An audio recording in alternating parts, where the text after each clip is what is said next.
One of the most feared words in modern life is nuclear. Say it, and your brain does not picture a quiet building turning heat into electricity.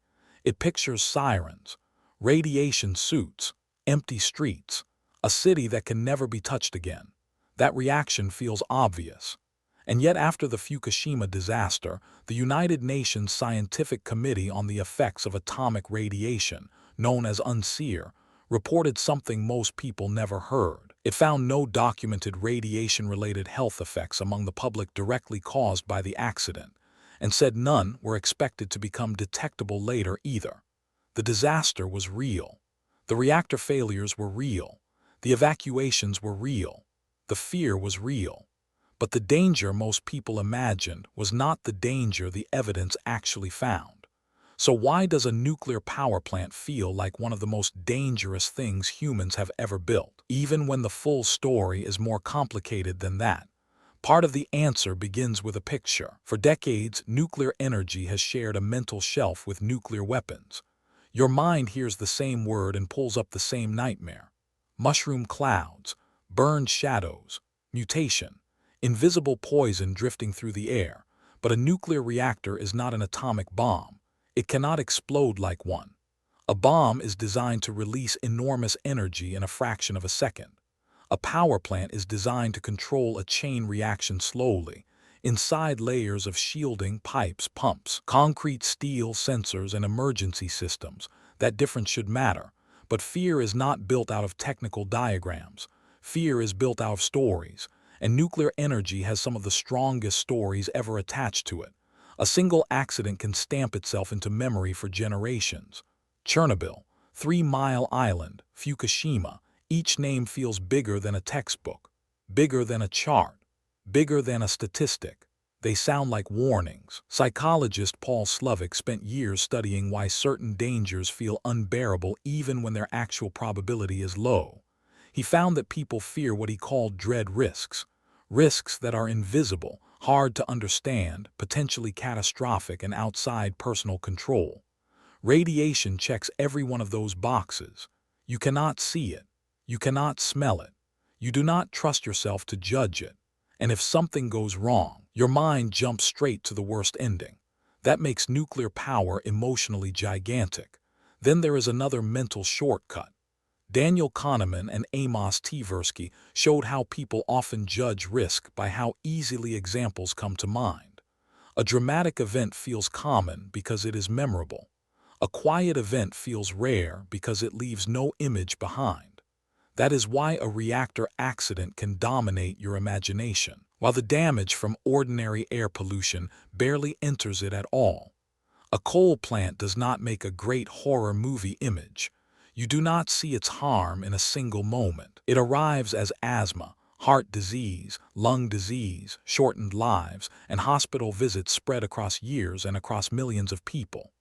The World Health Organization has long warned that air pollution contributes to millions of premature deaths worldwide each year.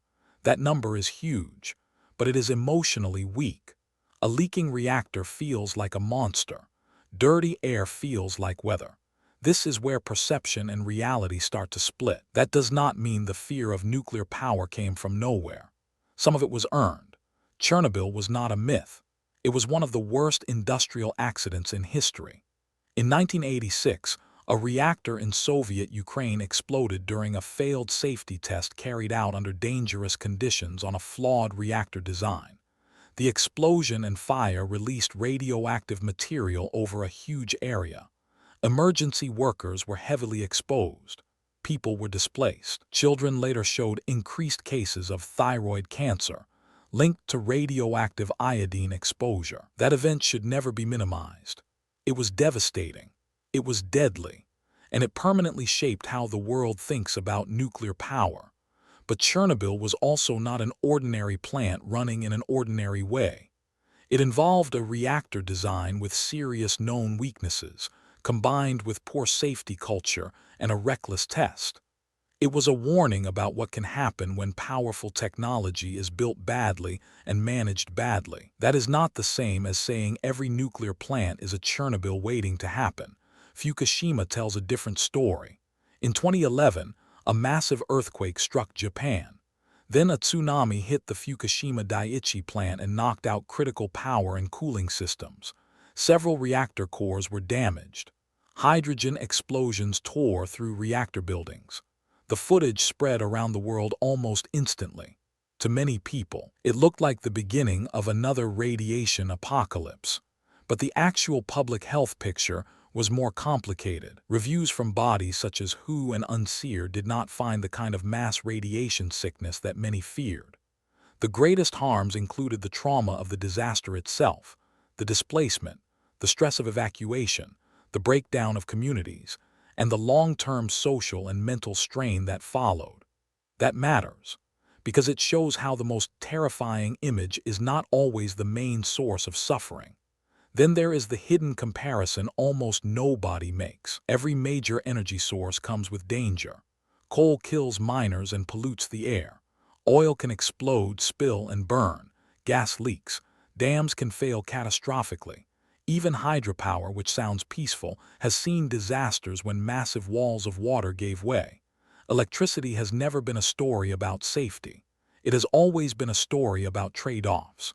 The question is not whether nuclear energy is dangerous in some absolute sense.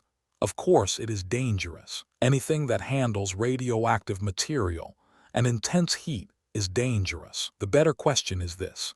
Compared with the other ways you can power a civilization, how dangerous is it in practice when it is designed well, regulated well, and operated well? That question produces a much less dramatic answer. Modern nuclear plants are built around what engineers call defense in depth. The idea is simple. Do not trust one barrier. Do not trust one machine.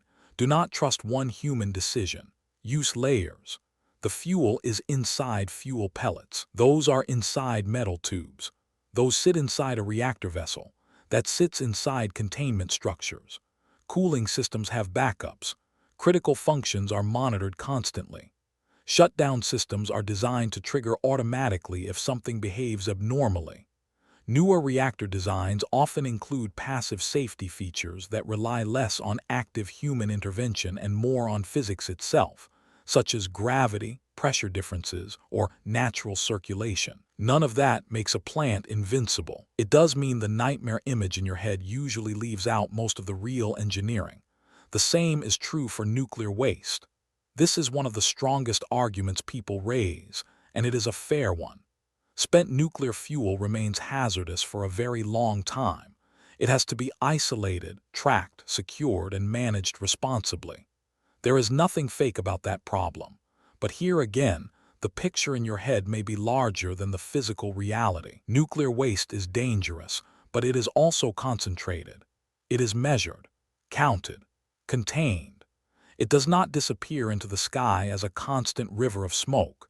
It sits inside heavily managed systems precisely because everyone agrees it must be controlled. That is a real burden. It is also a very different kind of burden from the waste streams many other energy sources release routinely into the air, oceans, and climate. Climate scientist James Hansen and researcher Pushkar Karecha once estimated that nuclear power had prevented a large number of air pollution-related deaths by displacing fossil fuel use. Even if you debate the exact figure, the point lands. Nuclear energy does not just create risk. Under some conditions, it can also reduce other risks people almost never visualize. That is the part your instincts usually miss. You are not just comparing danger against safety. You are comparing one kind of danger against another kind of danger. One is cinematic. The other is ordinary. One arrives with breaking news graphics and evacuation maps. The other arrives in inhalers, heat waves, and long hospital corridors. One makes you afraid immediately. The other becomes background. This is why nuclear power has such a strange place in public imagination. It combines genuine hazard with symbolic terror. It feels like a violation of the natural world. It feels invisible and permanent. It feels like a mistake humans should not be allowed to make. And sometimes that feeling slides into a false belief. The belief that nuclear plants are uniquely uncontrollable, uniquely catastrophic, uniquely immoral, more dangerous than the alternative simply because the word itself sounds final. But technology is not judged honestly by the worst scene it ever produced alone. If it were, airplanes would be impossible to trust. So would bridges, so would chemical plants, so would medicine. The honest view is harder than fear and harder than blind optimism. Nuclear power is not harmless. It can fail. Bad regulation can make it unsafe. Aging plants need scrutiny. Waste needs long-term management. Costs can become enormous. Public trust has to be earned, not demanded. All of that is true. It is also true that many people fear nuclear energy far more than the evidence justifies, largely because the mind is built to fear the spectacular over the statistical. That does not make you foolish. It makes you human. Your brain is trying to protect you with images, but images are not the same thing as measurements. A glowing mental picture is not the same thing as an actual risk assessment, and a terrifying technology is not automatically a more dangerous one. So the next time you hear the word nuclear, notice what appears first. If what appears is a disaster movie, that reaction has a history. But if you stay with the question a little longer, a stranger thought appears underneath it. Maybe the real mistake was never believing nuclear power had no danger. Maybe the real mistake was believing this is the only kind of danger worth fearing. And once you see that, the cooling tower stops looking like a symbol of doom. It starts looking like something much more uncomfortable. A mirror. Because the story was never just about reactors. It was about how easily your mind confuses what is vivid with what is true.